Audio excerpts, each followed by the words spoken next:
Bisa terjadi di diri orang yang masih ada bid'ah. Saya ulangi, keramat-keramat itu bisa terjadi di atas diri orang yang masih bid'ah. Tapi kalau istiqomah, jelas itu sudah khalifah Rasulullah.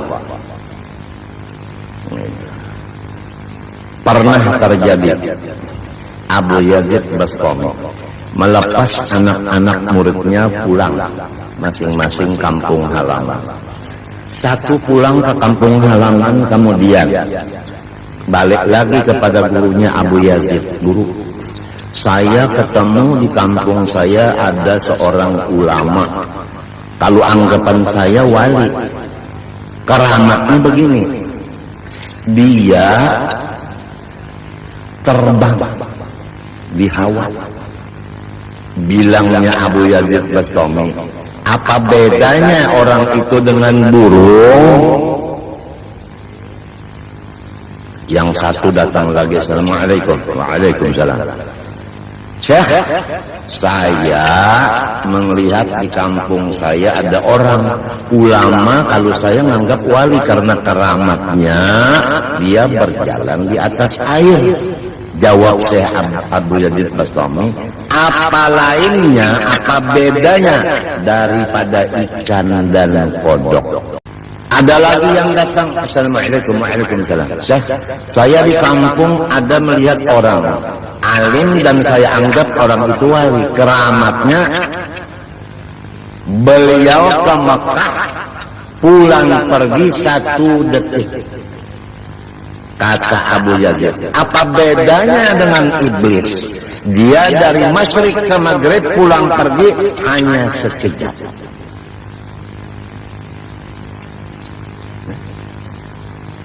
Assalamualaikum. Murid yang satu lagi, Syekh, saya ketemu orang alim yang punya keramat. Kalau saya menganggap wali, keramatnya apa?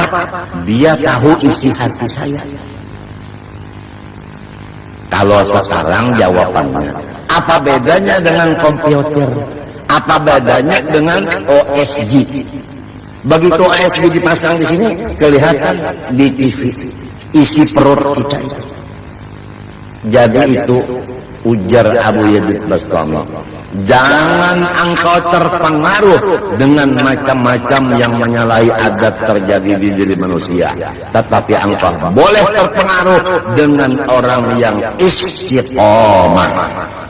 Itu karena istiqomah itu khairun min alfi karamah, bal iya karamatun haqiqiyah, bahkan dia itu keramat yang betul, yang lain adalah tidak betul. Jelas. Wa syarhu dzalika wadihun min al-kitabil aziz wa sunnatir gharra'i wa qawalis salafi wal kalam. Adapun penjelasan takwa kepada Allah atau penjelasan segala macam yang dilarang dan segala macam yang disuruh, itu sudah jelas di Quran ada, di hadis ada, di perkataan orang-orang soleh ada. Jadi kalau ingin mengetahui larangan Allah, suruhan Allah, untuk meninggalkan yang dilarang semata-mata takut kepada Allah, untuk mengerjakan yang disuruh karena mengharap Allah, harus menguasai kitab Al-Quran, menguasai hadis Nabi, menguasai kitab-kitab yang di sana ada riwayat orang wali-wali. Itu yang penting. Jadi di rumah kita ini Quran dan tafsirnya, hadis dan syarahnya, kemudian kutubul qaum, kitab-kitab bahagian riwayat-riwayat orang-orang soleh. Itu yang penting ada di rumah kita. Ini Qurannya ada, membacanya aja salah. Ada juga ujar kita bisi tafsir Quran huruf Latin, padahal itu bukan tafsir, itu terjemah. Hadis Nabi ada juga kagak bisa membaca, Ada juga pulang huruf latinnya, bukan syarahnya hadis. Itu namanya adalah terjemah. Bahayanya terjemah, memaham Quran hadis dengan akal pikiran, bukan menurut pendapat orang-orang yang ahlinya. Diulangi lagi, Quran dan hadis tidak boleh dipaham kecuali yang memaham ini menghimpunkan, menguasai 9 pak ilmu. Pertama, tajwid. 2, shorab. 3, nahwu. 4, balaghah. 5, usul fikih, usul tafsir, usul hadis, lughat, mantik. 9. Kalau ada sempurna 9 ini dikuasai, jangan berani-berani memaham Quran dan hadis. Maka bagaimana kalau kita sudah seraba kurang? Maka bacalah tafsir yang sudah disusun oleh ulama-ulama yang komplit ilmunya, lebih dari 9 itu. Seperti Jalalain, Jalaluddin Sayuti, Jalaluddin Mahalli. Jadi tafsir Jalalain itu yang penting.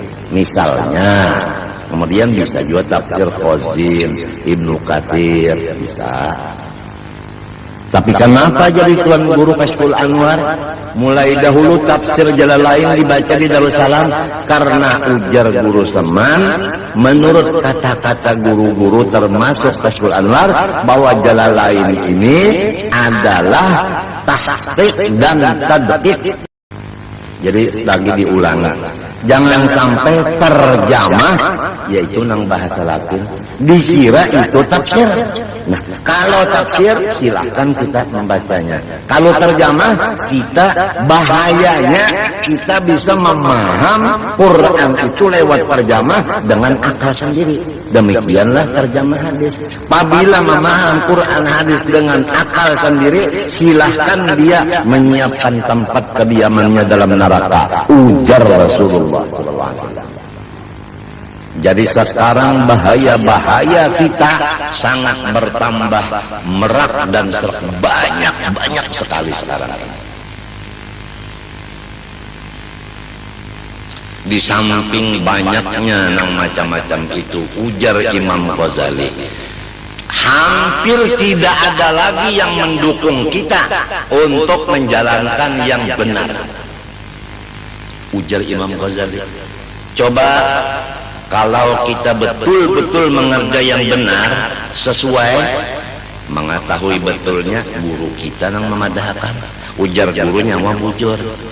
Nah, di situ kita merasa bahwa kerjaan kita ini sendirian. Karena yang lain akalnya tidak sanggup untuk membantu kita. Memang akalnya kada cukup. Seandainya akalnya cukup, bisa membantu. Contoh, kita sakit ginjal, duduknya bisa kumpul. Banyak orang sekumpul teman-teman kita, tapi mereka bukan dokter ginjal. Kawala ini membantu kita. Ulun hendak membantu ginjal, cuma ulun kada tahu nak apa ginjal. Nah, jadi ngarannya kadang-kadang membantu kita. Paham? Paham? Umpama kita ditusuk, artinya cuci darah, harus ditusuk di sini. Nah, di sini ditusuk. Satu. Nah, di sekumpul ini orangnya ribuan. Lalu kita, kawan-kawan bantu saya supaya menusuk. Maaf, ulun bukan kada mau membantu, bukan. Karena ulun kada ada ilmunya. Jadi berarti kita tidak ada pembantu di sekumpul. Paham kan? Nah, apalagi membaca kitab, karena kitab ini lamun kadang-kadang sanggup macam apa ini menolongi. Jadi kita tinggal wahdaniyat seorang diri. Orang di rumah kita, di mapainya hendak menolong. Kita rahat sakit, sakit kita sakit mah, di mapainya hendak menolong. Mun inya kada tahu, napa obatnya kada paham. Terpaksa ingoy-ingoy menangis benereh. Obatnya picih, obatnya kayu putih, obatnya botol diisi banyu panas. Itu aja. Karena bukan kada mau menolong, hendak menolong tapi kada ada ilmunya. Jadi maksudnya, keringkasannya tidak ada yang menolong. Itu artinya. Betul kata Imam Ghazali. Kalau kita menjalankan yang hak di akhir zaman, sedikit yang membantu. Sedikit yang membantu.